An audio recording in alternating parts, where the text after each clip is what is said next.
What can you actually make with 5 liters of raw milk? Today I'm taking you through a complete transformation.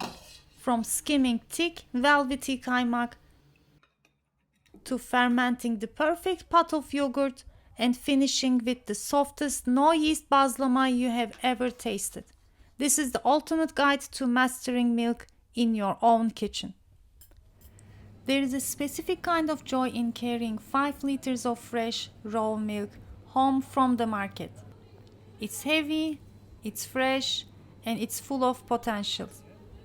You aren't just buying an ingredient, you are starting a 24-hour transformation. First step, into the pot it goes. We're bringing this up to a boil slowly. You want to hear the gentle hiss and smell the sweetness of the milk.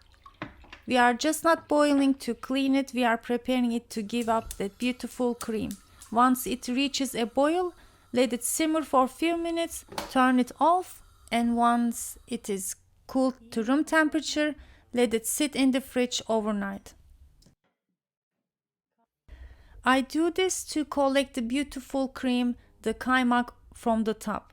If you don't want to do that, you can skip it and just cool it until you have the fermenting temperature of 45 degrees. After a night of resting in the cold, the reward is waiting.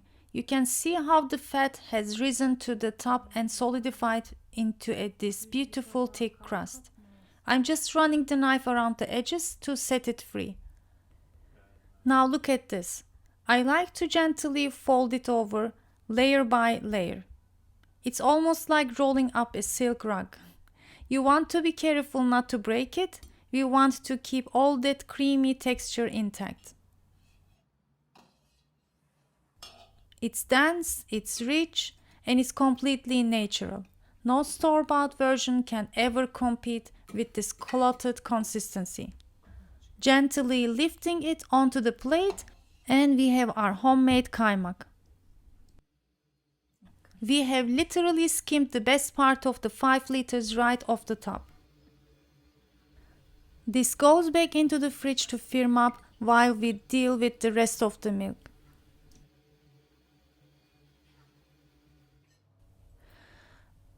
I'm just eyeballing and pouring 3 liters of milk straight into the Instant Pot.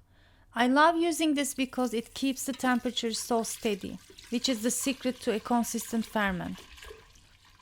But remember, you don't need a machine for this. You can use a regular pot to wrap in a warm blanket or even set it in jars like I've shown you in my previous videos. The science is the same. It's all about keeping the gentle warmth while the cultures work their magic. It shows 8 hours and now it's warming. After it is warmed up, I'm gonna get from the milk mixed with my yogurt starter. Okay, now it's preheated, which is around 45 degrees. This is the Maya, the starter yogurt I've got from the market. Try to get yogurt that has fresh yeast in it, live culture actually. I'm gonna pour this in here. And get from the warm milk. This is around 48 Celsius degree. You can also warm it up in a pan and then check the temperature. I want to add a little bit from my other yogurt as well, which is this one. Just adding about a tablespoon more here.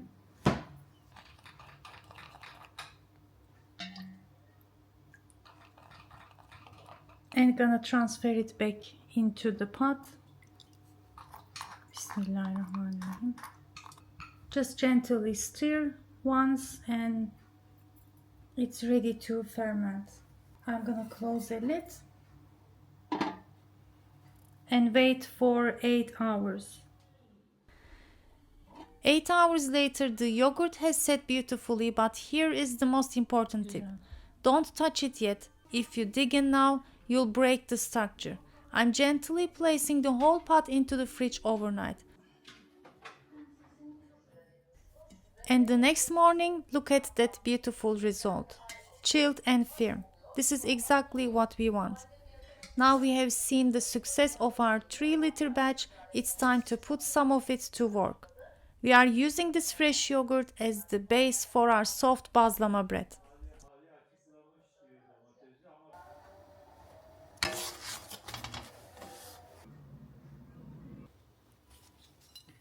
2 teaspoons sugar, teaspoon of salt, adding 4 cups of flour, close to, and 1 package of baking powder. It's 2 teaspoons, 2.5 teaspoons. I'm gonna mix and add more flour if needed until it is pliable, soft, a little bit sticky dough.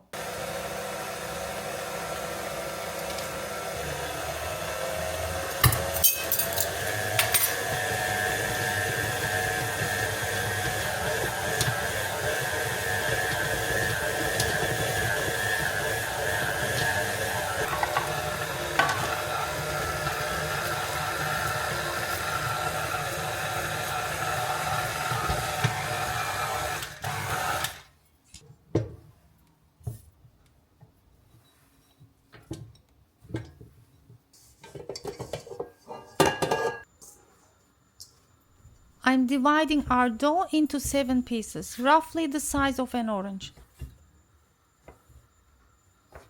We roll them out gently and make sure to keep the rest of the dough under a clean kitchen towel.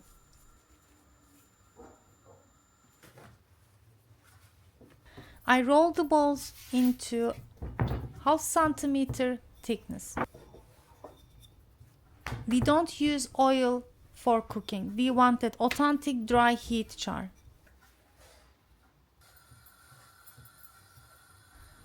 I heat up my pan into medium hot. The most crucial part, keep the lid closed while cooking to trap the steam.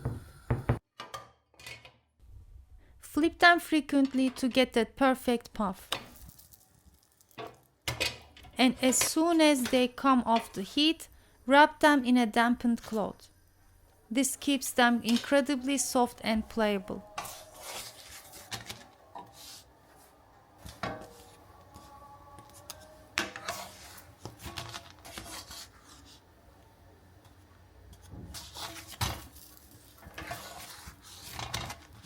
Now let's have a little fun. For a few of these, I'm adding a generous handful of shredded melting kaşar cheese inside before closing them up. It transforms the bazlama into a gooey, savory treat. When the cheese hits the hot pan inside the dough, it becomes the ultimate comfort food. Instead of kaşar, you can also make a potato filling with some sauteed onion, cooked potatoes, and season it, and it also works perfectly. Just look at this stack. These are best enjoyed while they are still warm and fresh, but they also freeze beautifully if you are meal prepping. If you have any left the next day, just a quick toss in the pan will bring back that just baked softness. You can see how the yogurt in the dough makes all the difference in the texture. Here it is, my friends. With 5 liters of milk, I collected the kaymak, the top of it, the clotted cream. Help me if you have a better word for it. And I just drizzled some honey. It is one of the top 5 favorite foods for the Turkish breakfast you can have. After the savory cheese and olives, I've made yogurt, essential staple ingredient, side dish, blessed fermented food of Anatolian cuisine and throughout Turkey. You can make soups with it, which I have on my channel. You can have it as a side dish, refreshing, cacık, cucumber side dish dip. So many possibilities. And it is also good for your gut health.